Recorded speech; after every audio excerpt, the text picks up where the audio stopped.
ఇంకెన్నాళ్ళు రెంటింట్లో ఉంటాం? సొంత ఇంటి కలను నెరవేర్చుకుందాం. Suman TV biggest property expo October 18th, 19th HSCC Novotel Hyderabad. ఇప్పుడే ఫ్రీ ఎంట్రీ కోసం కాల్ చేయండి. నమస్తే రమ్మగారు. నమస్తే జయ. రమ్మగారు, ముళ్ళ చెట్లు ఇంట్లో ఉండొచ్చా? అంటే నిమ్మ చెట్టు కానీ గోరింటాకు చెట్టు కానీ ఇలాంటివి. ఇప్పుడు దీన్ని ముళ్ళ చెట్టు అని ఎలా అంటాం? నిమ్మ చెట్టు అనాలి కదా. అంటే ముళ్ళ చెట్టు అంటే ముళ్ళు మాత్రమే ఉండే చెట్లు. ఆహా, ఓకే ఓకే. నిమ్మ చెట్టుని ముళ్ళ చెట్టు అనకూడదు. నిమ్మ చెట్టు నిమ్మ చెట్టే అంతే. గోరింటి చెట్టు గోరింటి చెట్టే. వాటికి ముళ్ళు ఉన్నాయి కదా అని చెప్పేసి ముళ్ళ చెట్లు అనకూడదు. అనడానికి వీల్లేదు. అనడానికి వీళ్ళ. ఇప్పుడు బ్రహ్మజముడు అలాంటివి అవి ముళ్ళ చెట్లు. క్యాక్టస్ పెట్టుకుంటారు రకరకాలు. టింగ్ టింగ్ టింగ్ అని ముళ్ళు ఉంటాయి. సడన్ గా ఒక ఎర్ర పువ్వు వస్తుంది, సౌందర్యానికి పెట్టుకుంటారు. ఇప్పుడు వాస్తు శాస్త్ర వాస్తవాలు బోల్డ్ ఉంటాయి జయ. పెద్దవాళ్ళు చెప్తారు దిక్కు మనం స్థలాలు ఎంపిక జాగ్రత్తగా చేయాలి. తూర్పు ఉండాలి, అది ఉండాలి, ఆ తూర్పు పెరగకూడదు, అది పెరగకూడదు, ఈ దిక్కు పెరగకూడదు, మూలలు పెరగకూడదు, తర్వాత దానికి వీధిపోటు ఉండకూడదు, ఈశాన్యం వీధిపోటు మంచిది, ఇంకేదో వీధిపోటు మంచిది కాదు, బోలెడన్నీ ఉంటాయి. ఆ రకంగా స్థలం కొనుక్కుని అలా కట్టుకోగలిగితే ఒక రకం. అప్పుడు చెట్లు ఎక్కడ పెట్టాలి, ఏ చెట్టు ఎక్కడ ఉండాలి, నిమ్మ చెట్టు ఎక్కడ ఉండాలి, గోరింటి చెట్టు ఎక్కడ ఉండాలి, అరటి చెట్లు ఉండొచ్చా ఉండకూడదా, వాకిట్లో ఏ చెట్లు ఉండొచ్చు, వాకిట్లో ఏవి ఉండకూడదు, పెరట్లో ఏముండాలి, నిద్ర లేవగానే అరటి చెట్టును చూడకూడదు, పడుకునేటప్పుడు అదేమన్నా మునగ చెట్టును చూడకూడదు. ఇవన్నీ సిద్ధాంతాలు. పూర్వకాలపు ఇళ్లల్లో వేస్తే వచ్చేస్తాయి మొక్కలు. అప్పుడు ఏం చేసేవాళ్ళు, వాకిళ్ళు కొంత ఖాళీగా ఉంచుకునేవాళ్ళు. నేల ఎక్కువ ఉండేది కాదు, నేల ఎక్కువ ఉండేది. తూర్పున ఎత్తైన చెట్లు ఉండకూడదు, ఇది సాధారణ నియమం.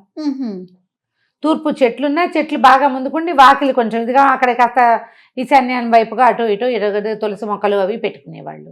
ఏదో చిన్న పన్న పువ్వుల మొక్కలు అవి పెంచేవాళ్ళు. పెరళ్లలో వెనకాల భాగంలో పక్క భాగంలో ఇళ్లల్లో బాదం చెట్లు ఉండేవి, నేరేడు చెట్లు ఉండేవి. చింతలు అవి ఇంటికి దగ్గరగా ఉండేవి కాదు. ఊళ్ళల్లో మనకు కనపడతాయి. ఏ ఇంట్లోనూ వాకిళ్ళ వైపు వేప చెట్టు ఉంటుంది, చింత చెట్టు ఉండదు, తక్కువ ఉంటాయి. చింత చెట్లు కొట్టేస్తారు. ఆ చింత చెట్ల కంటే చింతల తోపు అని ప్రత్యేకంగా ఉంటుంది. వాకిళ్లలో కూడా చింత చెట్లు మూల అన్ని చింత చెట్లు ఉన్నాయి. ఆ తోపులో ఇల్లు కట్టుకున్నారు.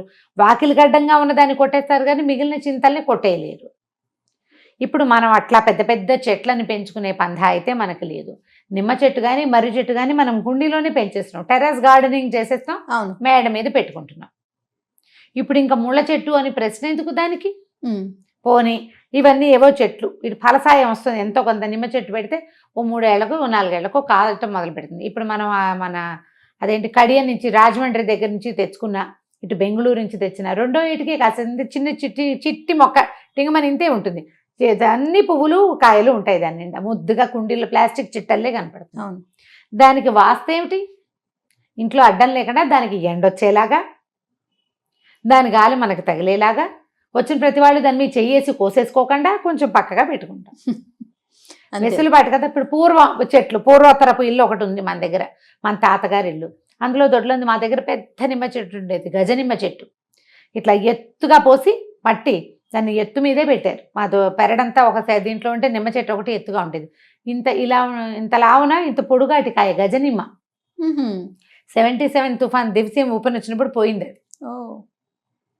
ఒక కాయ కట్ చేస్తే ఇంటిల బాదికి ఉప్మాకి సరిపోయేవి. అందరూ తలా ఒక ముక్క ఇది చేసుకునేవాళ్ళు. వెనకాల పెరట్లో ఉండేది. ముళ్ళు కదా, అవి గుచ్చుకోకుండా ఉండాలి. అది కదా ఆలోచన. ఇట్లా చేసుకోవాలి. ఇది ముళ్ళు ఉండే మొక్క. మొక్కలు ఆకురాలు కాలంలో కొమ్మలు చిన్న చిన్నవి ఎండి రాలి పడితే ముళ్ళు గుచ్చుకుంటాయి. అందుకని ఒక పెడగా, పిల్లలు ఏమన్నా పట్టుకున్నా కూడా అందుకని ఒక పెడగా ఒక పక్కగా ఉండాలి. కూరగాయల మొక్కల దగ్గర వాటి దగ్గర వీటిని పెట్టరు. కానీ నిమ్మ చెట్టు చాలా మంచి వృక్షాలలో దేవతా వృక్షాలుగా చెప్పబడే, అంటే మంచివి, పాజిటివ్ ఎనర్జీ ఇచ్చే చెట్లలో నిమ్మ చెట్టు ఒకటి. గోరింటి చెట్టు, గౌరీ ఇంటి చెట్టు ఆకు అంటారు దాన్ని. గోరింటి ఆకు అంటే గౌరీకి ఇంటికి చెందినటువంటి ఆకు. పార్వతీదేవికి ఇష్టమట గోరింటాకు. ఆ గోరింటాకుతోటే అర్చన చేసి ఆకు రుబ్బి ముత్తైదువులకు ఇవ్వండి అని ఎవరో మా టీవీలో ఒక వైవిరావు గారు పెద్దవారు ఒక ఆయన చెప్తున్నారు, వివాహం కాని వాళ్ళు. ఇప్పుడు దీన్ని ముళ్ళ చెట్టుగా ఎలా భావిస్తాం మనం? అయినా గోరింటి చెట్లు వెనకాల పెరళ్లలో వేసుకుంటారు.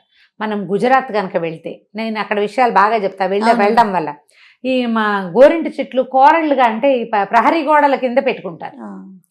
అందరి వాకిళ్ళు అసలు పార్కులకి అవుట్లైన్ ఉంటుంది కదా, దానికి కూడా మొత్తం గోరింటి చెట్లే. విపరీతంగా గోరింట చెట్లు ఉంటాయి, ప్రాంతాన్ని బట్టి అనుకో. అవును. దానికి చిన్న ముళ్ళు ఉంటుంది కానీ అదేం గుచ్చుకోదు, సెన్సిటివ్ గానే ఉంటుంది. మామూలు మెత్తగా ఉంటుంది. మనం వేసేటప్పుడు రుబ్బేటప్పుడు అది కొంచెం తెలుస్తూ ఉంటుంది. ప్రధానంగా ఏంటంటే మీరు వాస్తు శాస్త్రాన్ని ఫాలో అయ్యేటట్టయితే మీ ఇంట్లో అన్ని వాస్తు ప్రకారమే, మీరు ఎవరినైనా ఒక శాస్త్రజ్ఞుడు, ఒక ఆయన పెద్ద మనిషిని మాట్లాడుకుని వారితోటి మీరు ఇల్లు వాకిలి అన్నీ ఏర్పరచుకుంటే వారిని అడిగి ఏ మొక్క ఎక్కడ పెట్టాలో అడిగి పెట్టేసుకోండి. మీకు ఒక మాదిరి ఇల్లు ఉంది, మీకు ఒక నిమ్మ చెట్టు సరదా ఉంది, వాకిట్లో పెట్టుకోవద్దు. ఎందుకంటే వాకిట్లో మనుషులు వచ్చి పోయే చోట గుచ్చుకుంటాయి కాబట్టి వాటిని వెనకాల పెట్టుకోండి. ఇప్పుడు అసలు పెట్టుకోకూడదు ఏమిటి, బ్రహ్మజముడు, నాగజముడు అలాంటివి అవి ఎడారి మొక్కలు ఎక్కడో ఉంటాయి. తర్వాత ఏమో ఆలోవేరా, దానికి లేవు ముళ్ళు, కరకరలాడుతుంది, రంపంలాగా ఉంటుంది. అదేమో దిష్టి తగలకుండా వాకిట్లోనే పెట్టుకుంటాం, గుమ్మానికే కడతారు. ఇప్పుడు ప్రశ్నకేముంది, పైగా ఈ క్యాక్టస్ ఇంతంతవి ఫ్యాన్సీగా చిన్న డబ్బాలు పెట్టి దాని ముళ్ళకాయలు. అవును, ఆ ముళ్ళకాయలు కూడా ఫ్యాన్సీగా హాల్లోనే పెట్టుకుంటున్నాం. ఇంకా వాస్తుశాస్త్ర వాస్తవం ఎక్కడుంది? దాని నుంచి ఏం పాజిటివ్ ఎనర్జీ వస్తుంది, ఏమి గ్రీనరీ వస్తుంది? మొక్కల నుంచి మనకేం కావాలి?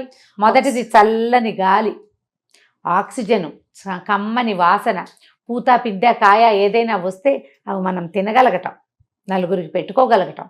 ఓ కరివేప చెట్టు, ఓ వేప చెట్టు, ఓ నిమ్మ చెట్టు ఇంట్లో ఉంటే కొంత కూరకి వెతుక్కోకర్లేకుండా ఉంటుంది. 4 ఏదైనా పాదులు ఓ పొట్టలో సొరవ పడేస్తే మనతో పాటు చుట్టుపక్కల వాళ్ళు కూడా తింటారు. అంతటి అవకాశం ఉంటే ఇది పెట్టచ్చా ఇది పెట్టకూడదా అని కాకుండా అవసరమైనవన్నీ పెట్టుకోవచ్చు. ఇప్పుడు బాదం చెట్లు, రావి చెట్లు, మన చింత చెట్లు అయితే గోడల్ని పడదోసేస్తాయి. అవును, అవి ఉండనివ్వకూడదు. మర్రి చెట్లు అవి ఇంటి దగ్గర పెట్టుకోం కదా, పెట్టాం. మారేడు చెట్లు పెట్టుకుంటున్నారు. పెట్టుకోవటం అంటే వాటంతటా అవి వస్తే ఇంట్లో ఓ పక్కన ఎక్కడైనా మారేడు చెట్టు ఎక్కడైనా ఉంటేట దాని మొదట్లో ఓ శివలింగం పెడితే అప్పుడు ఇంట్లో ఉన్న వాస్తు దోషాలు పోతాయట. మొన్న ఎవరో చెప్పారు, మా అక్కయ్య వాళ్ళ ఇంట్లో మారేడు చెట్టు ఉంది అని చెప్పాను నేను. అక్క ఇంట్లో జేక వాళ్ళ ఇంట్లో బ్రహ్మాండమైన మారేడు చెట్టు ఉంది. మేము మారేడు కాయలు తెచ్చుకుని మారేడు పొడి కూడా చేసుకుంటున్నాం. చేసుకున్నాం, జ్యూస్ కూడా చేసుకోవచ్చు. జ్యూస్ అంతా బంకగా చేత కావట్లేదు కానీ పొడి మాత్రం హ్యాపీగా చేసేస్తున్నాం. అది లోపలికి ఎమిబియాసిస్ వచ్చినప్పుడు వేసుకోవడానికి బాగుంటుంది.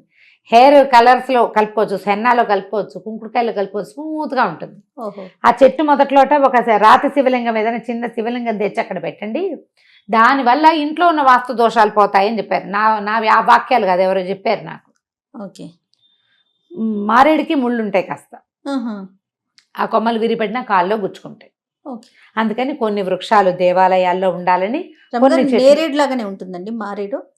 మారేడు చెట్టు త్రిదళం త్రిగుణాకారం అని చెప్తారు కదా, 3 దళాలుగా ఉంటుంది. ఆ 3 ఉన్నది కోస్తేనే నా మారేడు దళం.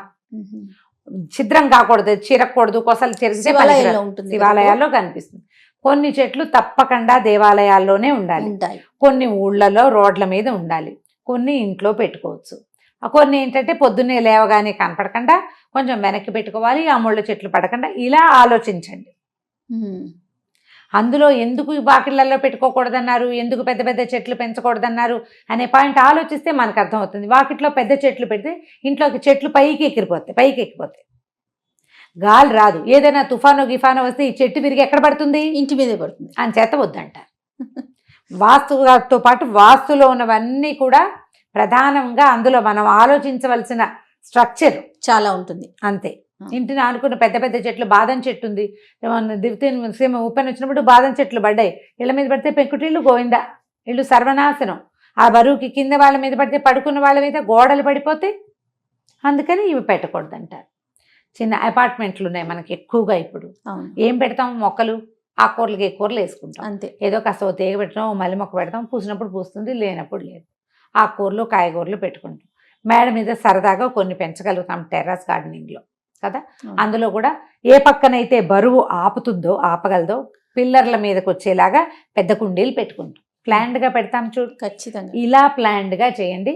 నిమ్మ గోరింట ఇంట్లో ఉంచుకోవచ్చు. 2 మంచి పాజిటివ్ ఎనర్జీ ఇచ్చేవి వెనకాల పెట్టుకోండి, ఇంటి వెనక, వాకిలి వైపు కాకుండా. రైట్. నమస్తే.